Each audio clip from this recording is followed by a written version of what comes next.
Hey, Luminary. April opens up in the middle of eclipse season, smack dab in between our lunar eclipse and our solar eclipse. So we are definitely flying fast forward, and there are some big energies that are asking us to take some big leaps. But how will you create some faith and trust and regulate your big emotions so that you can jump into all that is waiting for you in April? Welcome to Star Powered Astrology for Changemakers. I'm Leslie Tagorda, your guide, a Hawaii-born Filipino Jewish astrologer who loves navigating visionaries like you through the spiritual journey of your work so that you can be inspired to lead by your chart and become the luminary leader you were born to be. Welcome back to another episode of Star Powered Podcast. Today, I want to share all of the weather, all of the cycles, all the shifts that are happening in April 2024. And this is really one of the months that, for me, culminates so much of our preparation and getting ready so that we can really jump into a fresh new start. So I call this April taking big leaps. Now, as I mentioned earlier, April starts in the midst of our eclipse portal. Just a week ago, we had our lunar eclipse that really showed us all the ways we get stuck in our people pleasing and why our people pleasing tendencies really keep us stuck in fear. And we do that so we can see the unseen, so we can break down and peel back another layer, so we can go deeper, so we can ask ourselves why. And this creates the buoyancy and the liberation and the freedom, and just gets rid of all this dead weight so that we can fly into our April solar eclipse, where we are jumping into the unknown. Now, because we are in mid flight on this quantum path towards being comfortable in our own heroic, vulnerable leadership, right? This comes with some challenges because anytime we are in something that's quantum, meaning non-linear, meaning we have no idea where we may end up, even if we have our best intentions, we have to really face our fears. And to use this energy intentionally, I've been recording the last two episodes about facing your fears, really intentionally using it myself in my own practices, with some of my business besties, also within my circle, because we're already scared. Right? Being scared is really a fact of life. Eclipses always bring this up, right? So if we're thinking about, seeing the unseen and then moving into the solar eclipse and jumping into the unknown, of course, all this unknown is going to bring up fear, because unknown fear is supposed to protect us. But now most of us, and very, very grateful and feel so privileged to live in a relatively safe place in the world, we still deal with other types of fear, even if they are not so mortal fear, especially as a leader, being visible, taking a stand, speaking our mind, using our voice instead of being silenced or hiding, right? All that fear comes up: fear of failure, fear of rejection, fear of conflict, fear of criticism, and the ever present imposter syndrome. Because whenever we are facing those fears, and the unknown, fear is like, okay, let me save you, because the known is so much easier. We know what to expect, even if it's uncomfortable, even if it keeps us stuck in those patterns that don't stretch us and move us forward along our path, right? So if you're a leader, we need to move forward on that path. We need to stretch past our comfort zone and grow and be visible, speak our mind, share our truth, speak up, right? And so if you don't face your fears and stay in the known, there is no way you're going to stretch, go, grow, and fly. Now, over the last few weeks, and the reason why I'm still talking about this fear is because, like, April forecast, we have a lot of things going on that is going to support us really taking flight. I want to let you know that over the last few weeks of creating my Face Your Fears Eclipse challenge for my membership, and then doing that actual challenge with my soul squad. My soul squad are the wonderful Lee McDonough of Coach with Clarity, Marissa Lawton, who is now becoming a most amazing author, and then, of course, my coach, Megan Hale. We all met up in Phoenix this past weekend for our traditional eclipse retreat. We get together. We did this Face Your Fears challenge together, and it was just like, it was so profound. We did it like right before, like a couple of hours before the exact full moon for that for the lunar eclipse on Monday morning. And let me tell you, we had the most profound recognition and realizations, and seeing how our fears of failure and like the failures that we've had in our lives and in our businesses have really shaped us and, kept us hiding and stacked up our fears, sometimes hiding for 5 years. And what I discovered, there were things that I had done in my past, like fears that have like still present that I completely forgot about from like 1991, that still had a hold on me. Like, okay, 1991, like, isn't that like close to like over almost like 40 years, like 30 years? Like, what the heck? Right? And so 30 years, 30 years. I'll do the math later. But what I know to be, what I've learned from facing your fears, what it takes, there's three things that it takes to face your fears. Number one, faith. Now, faith is a belief that something is possible. Okay. So you need faith that things can be better. You also need trust. Now, trust is a little bit different than faith, because trust is now taking action based on something that you believe in. So faith and belief are the same thing. Trust is taking action based on that faith. And the third thing that you need is regulation. So regulation, what I mean is, if you do any nervous system work or breath work or emotional work or body work, it's a way of regulating your nervous system and your emotions so that you can disrupt fear patterns, reactionary fear patterns like fight, flight, fawn, the other ones that you already know, and intentionally turn them into responses that you desire. So when you are feeling regulated, when you're feeling emotionally secure, you can recognize those fear patterns, those initial reactions, those gut patterns, and turn them into intentional responses so that you can break out of those patterns and choose a different way to stretch. So again, to face your fears, because we're still in this eclipse portal, faith, trust, and regulation. So let's take a deep breath. Sometimes simply taking a deep breath can help calm your nervous system and settle things down. That breath connects your spirit to your body. Let's take another deep breath. Whew, I didn't realize how amped up I was. So I took those couple of breaths. So when you have these three ingredients, you can peel back all of those protective layers so you can go into those roots of those fears. How you failed, how you've been rejected, how you've been persecuted in the past.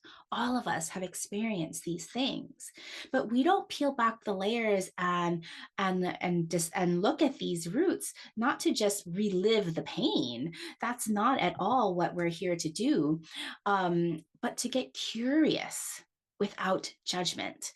Because when we look at that pain without judgment and just from curiosity, like, you'll know judgment when you're like, oh, I should have done that. I should have done that. I should have done that. If you're shooting on yourself, that's indeed a clue that you are judging yourself when you're getting curious. So take out the judgment. The past is the past. You can't change the past. So release the shoulds, but instead get curious.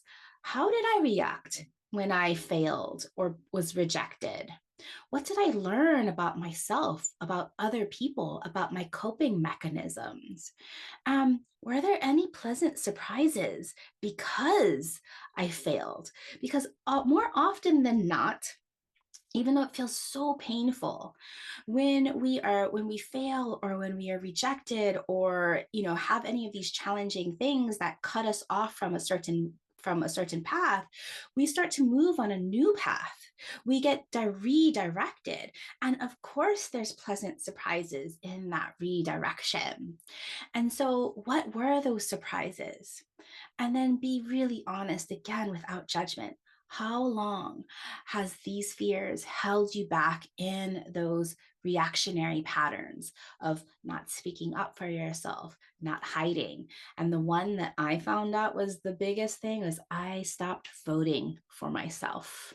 Oof, that's a big 30-year loss of opportunity, my friend. And so we do this work and we continue this work in April, because the cosmos in April is just so electric. It is so big and it is so fast. We want to accelerate, yet there's one energy that's saying, okay, go fast, but like, let's downshift, because we have some rethinking that we need to do. But I want you to know that the April energy here is really to support you, to face your fears so that you can truly be, not become, be. You already are. Be the leader. Be your own hero, meaning you're not looking for anybody to save you. Simply by facing your fears and taking back that layer, you are your own hero. You are saving yourself, and you are being the best version of you. Of course, in April, we have the end of Aries season, where we're deepening into being the leader, being yourself, loving your own identity, and being the best version of you. So let's go through some of my favorites in April. Just a lot of giant energies that are coming up.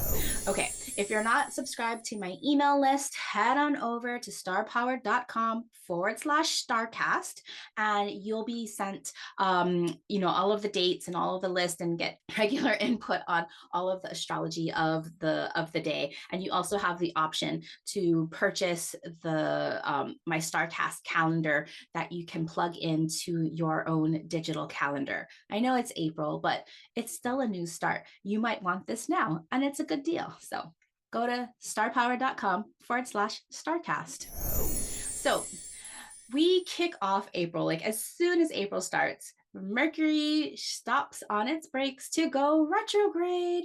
I'm going to have a full episode on that Mercury retrograde, so I won't go very deeply right now. But from April 1st through April 25th, we have Mercury backtracking through Aries. When we have Mercury going retrograde, of course, we have communications glitches and technology glitches, but that's because we're all just trying to go too fast and we're making mistakes. And so when Mercury is going retrograde, this is really your call to say, hey, let's slow down a little bit. Let's not put the brakes on fully, but let's slow down so that we can rethink. And with Mercury retrograde going through Aries, I find this really divinely just so supportive of all the change of the being that we are stepping into, that we get to rethink our comfort with risk taking, and leadership is all about taking risks. And we can also reactivate our leadership without stress. I know that sometimes when we think of like, oh, who am I to be a leader? I don't have this role model. I don't look like this. What kind of leadership am I supposed to be? Being a leader is someone who inspires, someone who shares, someone who encourages. There's an infinite way of being a leader. But what it truly means to be a leader is that you are sharing your gifts without hiding. And so when you think about stepping deeper into that leader that you already are, If you're pushing and pushing and pushing without slowing down to rethink how you've held yourself back, or how you haven't seen yourself as a leader, or how you've been like stuck in fear, and you just like, I'm just going to keep on trucking and like keep on doing all the work and like keep on listening to my bosses and just executing and push fast forward ahead, especially in Aries. And if you have Mercury in Aries, I know how hard Mercury retrograde is for you, my friend, because you're like that freight train. You just want to go. You want to go fast. There's lots of things to do. Your thoughts move quickly. But if you are in a rush, your train is going to derail. Okay. Let this be your signal. So, your traffic lights, that yellow signal, it's flashing, slow down, think, rethink, reactivate, slow down and just be intentional with your actions, intentional with what you're saying. Slow down a little bit. Okay, so Mercury retrograde is supporting us to slow down and rethink how you want to be a leader. Now, on the 8th, fast forward to the 8th, we have our Aries solar eclipse, the Great American Eclipse, conjunct Chiron.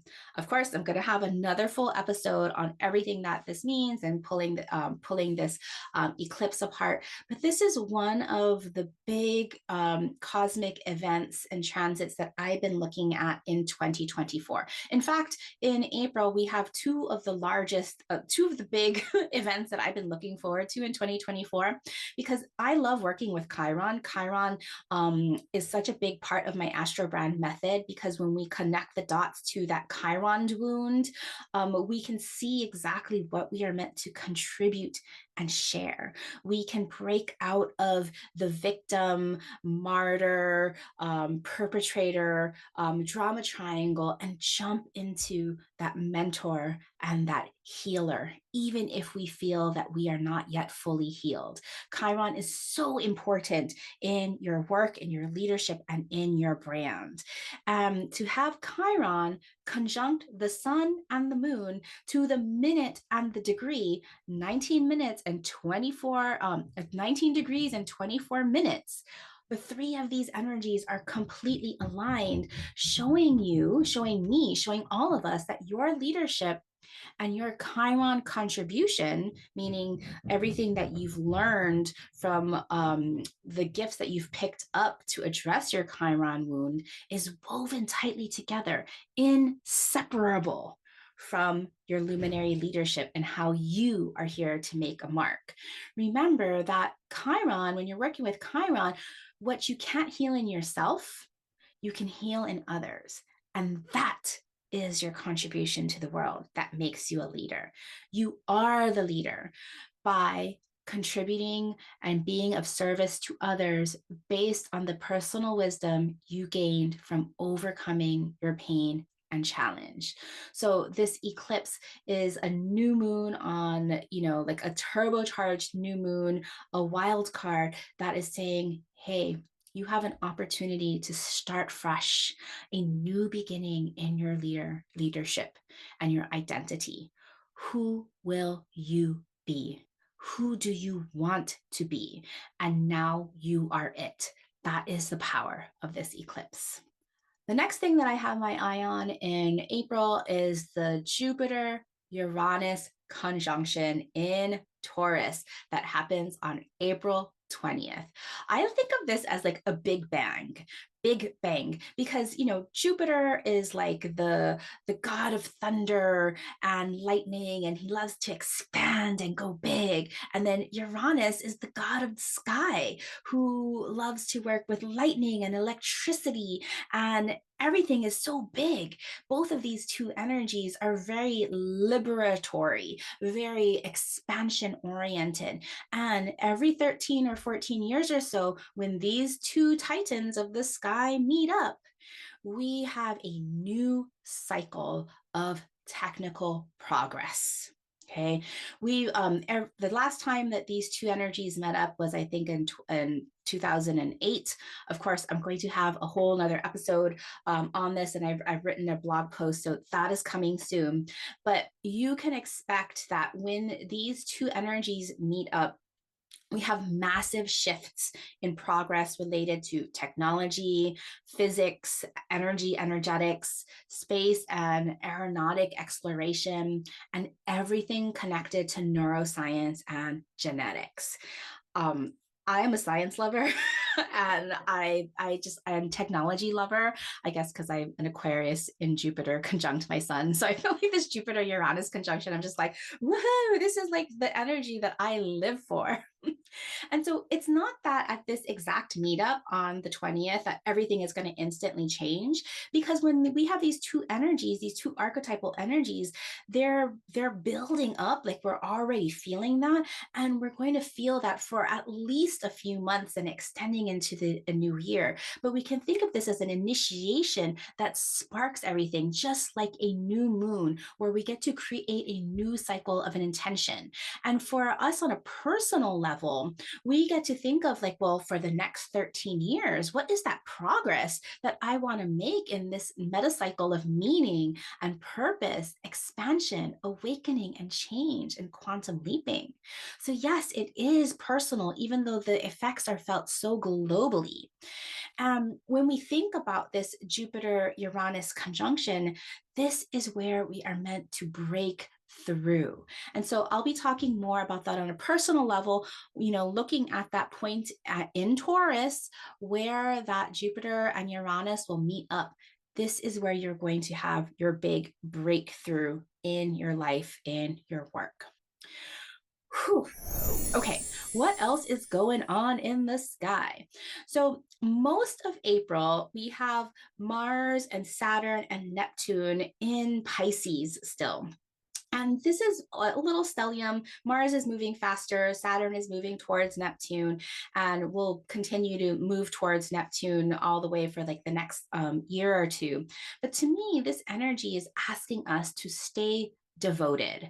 I love when Mars and Neptune meet up, Mars being action and energy, and Neptune being spirituality and imagination and unity. And so when these two energies meet up, I always talk about this as devoted action. Devotion to me is spiritual action, right? That we do over and over. And then we get Saturn coming in, and Saturn's like, okay, let's commit. Let's focus. And so this is devoted, focused, committed action in the realm of Pisces. Compassion, unity, empathy, and especially when we go to compassion, that self-compassion. Again, no judgments or the shoulds. We need to commit to taking inspired action based on our own self-compassion, because we've lived through so much. Okay. And then in mid-April, we have Venus and Mercury and the North Node and Chiron all meeting up in Aries. Now, this is a tight little stellium where each of these energies are meeting up exactly in conjunctions all through the middle part of April. And to me, when I see Mercury and Venus and the North Node and Chiron all meeting up in Aries, this is absolutely about connecting to and making peace with your hero within. I find this so beautiful. So we have this devoted, focused, committed action and making peace with the hero within, these two big energies, these two bubbles that we are playing within, all of these big bangs that are happening in the month of April. It is beautiful. Okay, so recap of some of the bigger cosmic shifts that you should note. Again, if you don't have a pen or pencil, head on over to starpower.com/StarCast, and you'll get this emailed to you. So we have our Mercury retrograde that begins on April 1st. We have Venus entering Aries on April 4th. We have our new moon total solar eclipse on April 8th. It's, the first new moon of the astrological new year. It's a solar eclipse. It's conjunct Chiron. It's like the great American eclipse. It's like, Whoa, so many things. April 8th. And then on the 19th, we have the sun entering Taurus just in time for the next day on April 20th for Jupiter and Uranus to meet up in Taurus at 21 degrees. Next, we have our full moon in Scorpio on April 23rd. It's the first full moon in Scorpio that is not an eclipse that we've had in the last few years. And then Mercury retrograde ends on April 25th. Shortly after, on the 29th, Venus moves into her home sign of beautiful, cozy, comfortable satisfaction, fulfilled, satisfied Taurus on April 29th. And then Mars finally gets into Aries, his home sign, on April 30th. So as we move towards the end of April and into May, we're going to have both our inner planets, Venus and Mars, in their home signs, just really extra potent when they have everything at their disposal. Okay, my friends, thank you so much for joining me in this April StarCast. If you want to catch more about Chiron, in Astrology Hub, I will be teaching the Chiron Mastery Class, and I am the guest teacher for the April lunations. So if you want to catch that mastery class around Chiron, you can join Astrology Hub's Inner Circle. It's really affordable, and they have some amazing astrologers that are coming through each month. There's a different astrologer sharing their own mastery. And so in April, that's me, and we'll be talking about Chiron, the wounded healer or the wounded leader, however you like to take it. So if you want in on that, you can already start to sign up. Head on over to astrologyhub.com/Leslie, Leslie 2024. Again, that's astrologyhub.com/Leslie 2024. And if you want to work with me in my membership, membership is open enrollment is coming up. So head on over to starpowered.com/circle to get on that wait list and spend the next trimester with me. All right, my friends, until soon. Bye. As a human design projector, my energy shines more brightly because of people like you who share my work. If you enjoy this podcast and want to help build a movement of innovative astrology and leadership and spark the intuitive revolution, please rate and review this podcast on Apple Podcasts, or better yet, share this podcast with your change-making besties. We will all shine brighter together as we create the future we want to see.